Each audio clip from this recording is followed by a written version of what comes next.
Hello, how are you doing? In this video it is time to ask the question, what is a religious cult? Is the Jehovah's Witness organisation a cult? Is the Mormon Church a cult? How about the Seventh-day Adventists? The Worldwide Church of God, the Exclusive Brethren, are they cults? What about the Catholic Church? What about the Anglican Church? Pentecostals, Charismatics, Baptists, Methodists? Are they cults or not? Let's look at the definition of what a cult is and let's examine this subject. First of all, I'm going to look at the definition of a cult. And I did this. One of the ways I did this when I wrote the book Cult Escape, which I'm summarising chapter 21, what is a religious cult? I went on LinkedIn and asked people the question, to you, what is a religious cult? And you know what? I believe everyone knows what a cult is. Academics may argue about the definition and be pedantic about the exact definition, but generally speaking, everyone knows what a cult is. And so I'm just going to read what three people said a cult is, to give you the gist of where people are coming from. What's your personal definition? So here's three. Control, where a leader controls a group of people with their religious beliefs. Someone else said insecure. It's a group of people who do not feel on solid ground with their beliefs, so turn to rules, control and fear tactics to keep the group going, dividing them from people they believe will change their minds, including family and other loved ones. Another definition was where individuals lose their right to think for themselves. And so there's just three definitions, and all the definitions, there's 21 in this book, they all amount to the same thing, and the key word is control. My personal summary of a definite cult definition, I would say it's a group of people with a religious leader who controls them. And so it's simple. There's no control or there's control, and control is cultic. It's worth saying that cults vary in their intensity of how much cultic control. Each cult is different. You get low control, medium control and high control. And the question I think is valid is how much control is acceptable to you? So, are these cults, are these religious organisations that I mentioned, are they cults? Let's have a look at what the hallmarks of a cult are. And then if you're in one of these groups, you can see if any of these hallmarks apply to the group you may be in. Because in my study of this subject, I was born into a religious cult. I escaped after 22 years. It was the Exclusive Brethren. And I actually went into another cult for 6.5 years. So I've been twice bitten, thrice shy. And that's why I decided 4 years ago to do a campaign exposing what's going on in religious cults, because the bottom line is they destroy families, and if they're getting away with it, the government allow it. Society, I believe, and many do, need to be aware of what's going on so that they can choose whether they accept it or not themselves. The majority don't accept it, but let's put it out there and see what happens. So, how can you tell if a religious group is a cult or not? Using the above, let's have a look. Here is a general checklist which gives clues as to whether a group is a cult. Number one, the group have extreme and unquestioning commitment to its leader, whether he is dead or alive. Does this apply to the group you're in? The group regards their leader's belief system, ideology, rules and regulations as the truth and as law. Number three, the leader dictates the lifestyle of the members, which may include where they live, how often they will meet, what jobs they can do, what they wear, what schools they go to, what food they eat, what friends they can have, what contact they are allowed to have with people. Number four, laws and rules are made by the leader, who usually has no accountability. He is generally a law unto himself. It's usually a male that leads these cults. Number five, there are official rules, regulations, restrictions and conditions that the followers feel obliged to keep. There are also unspoken rules and expectations which meet with contempt or condemnation if not kept. The group maintains, number six, that they are the main ones or the only ones who hold the truth, which creates a polarized us and them mentality. Any of that go on in your religious group? The group maintains that any person that is not in agreement with them is in error. Number 8, there are unspoken consequences or even threats that if you leave, you could lose contact with family and friends, lose your job, your house, your status, etc. Then there are spiritual implications. For example, you're out of God's will, or the worst threat being that they will say you will go to hell and be tormented forever and ever.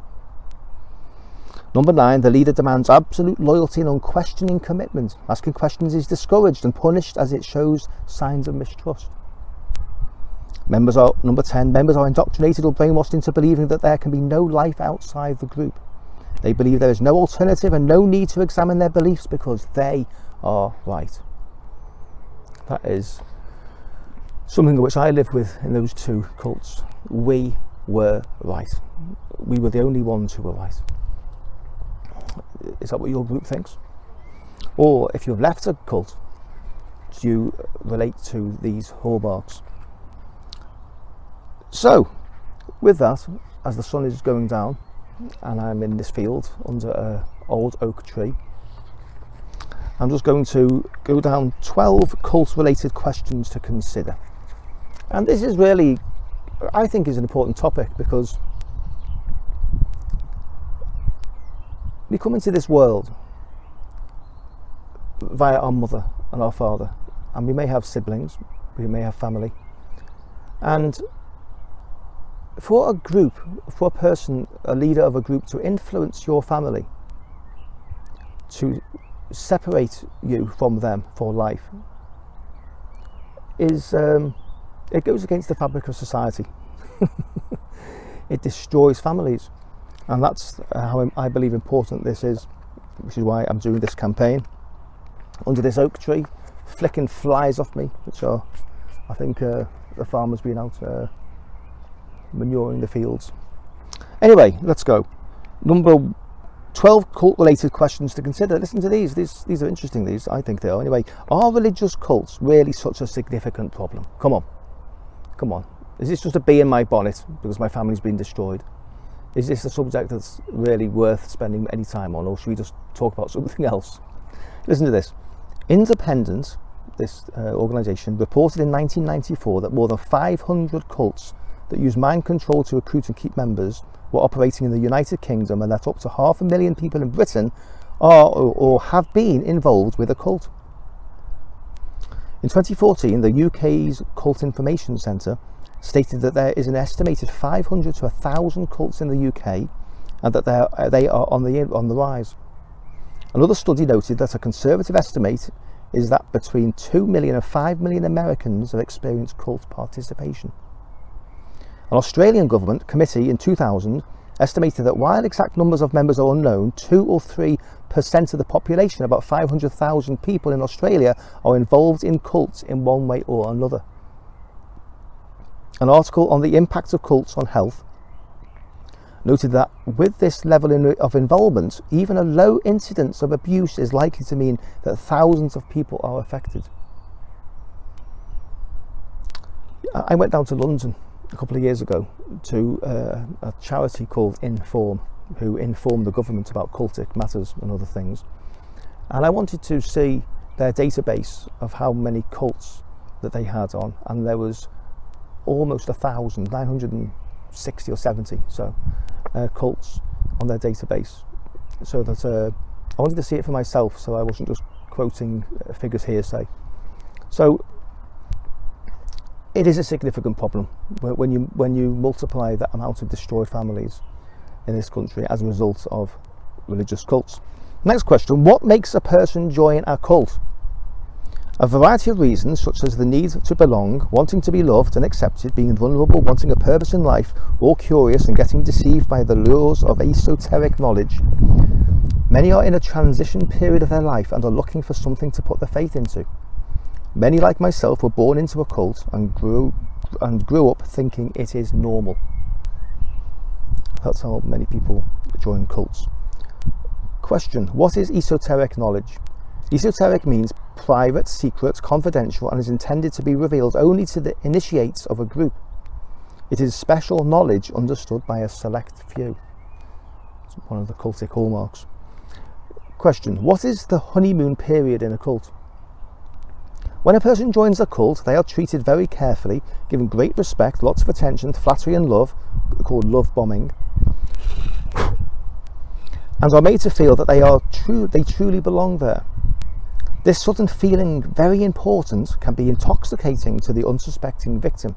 By the time full confidence is established, usually around 3 months, the victim will have been indoctrinated and brainwashed and will now be ready to come under obligations, demands and expectations. And the second cult I was in, a friend of mine joined, and for the first 3 months he was on this honeymoon period and he was treated with great respect and attention and love. After 3 months, he was told, you have to leave because you have not got rid of your girlfriend and you haven't stopped smoking. And so the honeymoon period was finished for him, and off they sent him. Next question: when people join a cult, do they realise it is a cult? No. Cults don't advertise themselves as cults. All, in fact, say that they are not our cult. On the Plymouth Brethren Christian Church website, it says, asks the question, or at least it did when I last looked, are we a cult? Underneath it says no. Question: what are the potential biggest problems for anyone in a cult? You know, these religious groups often can do a lot of good, a lot of charitable work, and they can appear to be doing a lot of good. So what are the potential biggest problems? They disrespect, I would suggest it is the disrespect of your individuality, the control and at worst the rape of your soul, the telling you how to live your life, the grooming of you into being a clone made in their image, the crushing of your free will, and like a bonsai tree, the cutting off of your roots so that you never grow into your true potential. That's apart from the destroying the families. On top of all of that, the separating of families, which prevents normal family life. It can be physical separation, it can be emotional separation. It's separation. It is dividing and destroying families. Question: what is soul rape? Come on, let's talk about this. This is where a person overpowers the soul of another, and their egos are gratified by the control over their victim's minds, will and emotions. It's not a nice subject. Being controlled by a religious cult and your family destroyed is not nice either. Someone has to talk about it. Let's carry on talking. Question: what type of person joins a cult? No particular type. Cults can seduce people from every corner of society, ranging from those uneducated to those well educated, from those emotionally unintelligent to those emotionally intelligent, and from those with every type of background and upbringing. Question: should people be allowed to be in a cult? Yes, of course, if they want to. To stop them would be to control them. People are free to believe what they want to. Obviously, if a cult is deemed as illegal, then the government will be having a say. The thing is that they are legal. Coercive control domestically in the UK is illegal, and we're getting close to that happening to religious cults as well. On that very point, some people argue strongly that our religious freedoms should not be taken away, and if the government get involved, that's what will happen. But here's a point: the government should not restrict religious freedoms at all, I believe, but should they deal with religious abuse? Should they step in when there's abuse happening, religious abuse, or should they be allowed, with their freedoms, be allowed to abuse freely? What do you think? Should people be given alternative viewpoints from what their cult has indoctrinated and brainwashed them into believing? Well, whoever is open and ready to explore, yes. Alternatives cannot be forced on anybody. Question: should people take responsibility for their own lives and beliefs? Ideally, yes, but it's important to realise that when a cult has taken over a soul, It often takes over a person's decision making with its control of that person.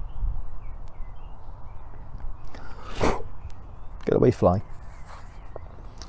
Question: what can I do if my family won't have any contact with me because their cult does not allow it? You are in a very difficult situation. I understand what you're going through. I've been through this myself. Ideally, can you contact others who are going through or have been through the same challenge?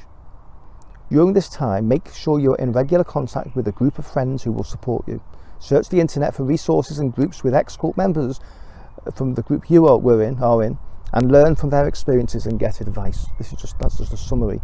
There's other videos in this playlist which address what to do and how to escape a religious cult, and help and resources.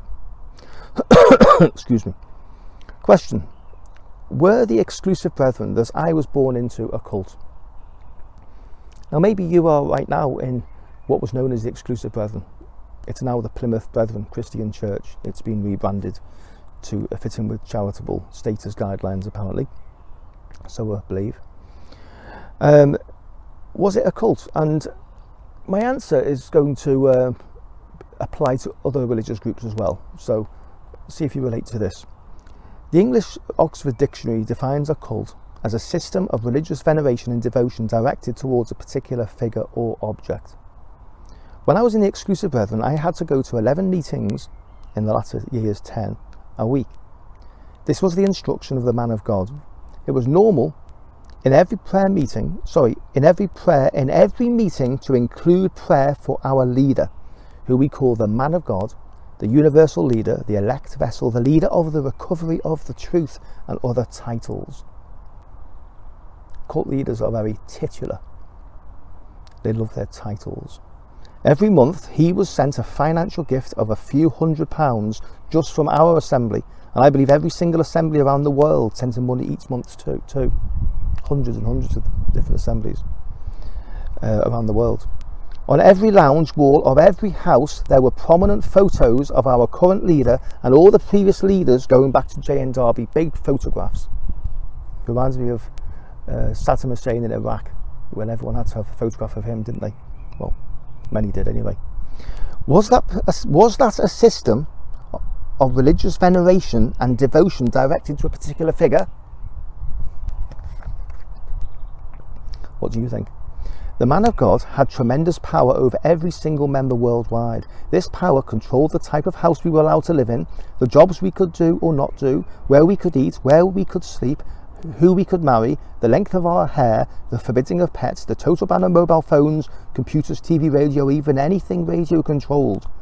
The power the followers gave him meant he could dictate to us what education or vocations we could not take part in, places we were not allowed to go to, like cinema, theatre, sporting events or theme parks, which relatives we had to be isolated from for life in most cases, and the limiting of access to people, for example school friends or anyone outside the exclusive brethren who obviously didn't conform to the man of God's laws. Now, if any of the man of God's laws were broken, that person would be cut off and shunned. If his or her family stayed in, they would be separated or split from family members who had broken his laws. Again, a question: was that a system of religious veneration and devotion directed to a particular figure or not? If you believe it was, you will conclude that of course the exclusive brethren that I was in was a cult. That's what a cult is, according to the definition in the English Oxford Dictionary. I don't believe there is a judge in this world that, given the above facts, could conclude anything different. Yet the exclusive brethren used to maintain they were not a cult. Why? Because maybe it is because cults are associated with control, bigotry and the splitting up of families. They are not honourable attributes of any group. Cults, at least the hardcore ones, tend to leave a trail of damaged and wounded ex-members in their wake. There are people affected by religious cults who are suffering anguish, trauma and great pain from being split from their families. This has been going on for decades. Who cares about such people? I care. Just before publishing this book, I got a phone call from the Exclusive Brethren telling me not to mention anything to do with my 22 years as a member. Why? Why hide the laws that we all had to go through and of which many still apply to this very day? So I'm told. Is that true? Is this still going on in the Plymouth Brethren Christian Church? Is it? What is there to hide? Instead of being offended and wanting to cover up what has gone on, why not open up dialogue? Let us learn from each other, learn from mistakes, recognise and start to rectify the suffering that many are still going through. Instead of fearing questions, how about honestly scrutinising everything we believe and currently stand for? Is this asking too much? I mean, I'm just throwing that up. For any Exclusive Brethren, Plymouth Brethren Christian Church members, would you like to talk? I once asked somebody this question in the Exclusive Brethren, and they said, we don't need to. We know we are right. That's what they said. And so Jehovah's Witnesses and Mormons and Scientologists and Seventh-day Adventists and Worldwide Church of God and hundreds and thousands of cults across this world, they all have the one thing in common. They say and believe they are right. Everyone else is wrong. So, is the Plymouth Brethren Christian Church, the Exclusive Brethren rebrand in 2012, still a cult? I don't know, it depends on what the latest laws are. That was chapter 21 of Cult Escape. And thank you for listening.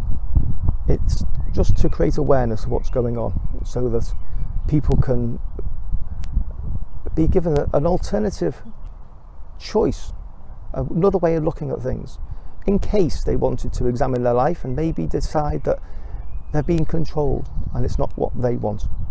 They want to be free. And so any comments about this subject would be appreciated down below. Are you in a religious cult?